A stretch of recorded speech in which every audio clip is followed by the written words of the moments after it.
Your network is your net worth.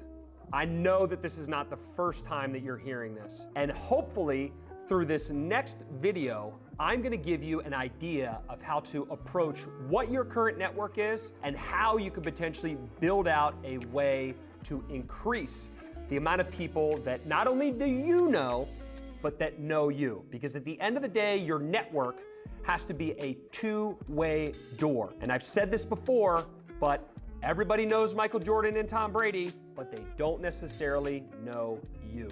So, first things first, what I want you to do is I want you to get a paper and a pen.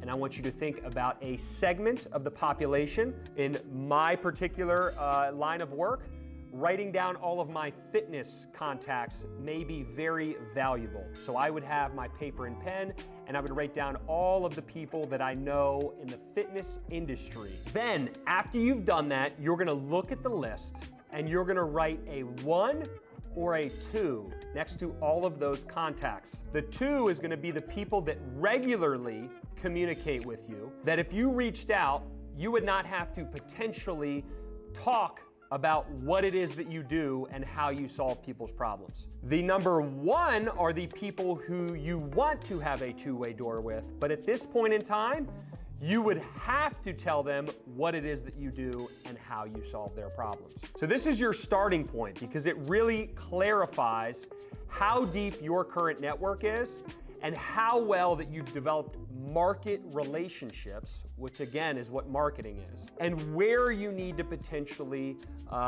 streamline your efforts towards. Because ideally you would have done this in a wide variety of different categories, knowing that very, very rarely is one segment of the population where you're gonna spend your time. So for us, fitness, medical, youth sports, schools, veterans and military, as well as the business community. I would have done these in all of these different areas. I would have written down my 2s and 1s, and then my low-hanging fruit would most likely be the area in which I have the greatest amount of 1s or I have the least amount of contacts. But this is a starting point for really putting you in a position where you have an idea of how much social capital for you. And yes, that's the first time that I've said this, but social capital at the end of the day is what we are trying to create if we are a business owner and an entrepreneur. With social capital, we have a certain amount of value that we've shown that we are providing to people. And when you are valuable,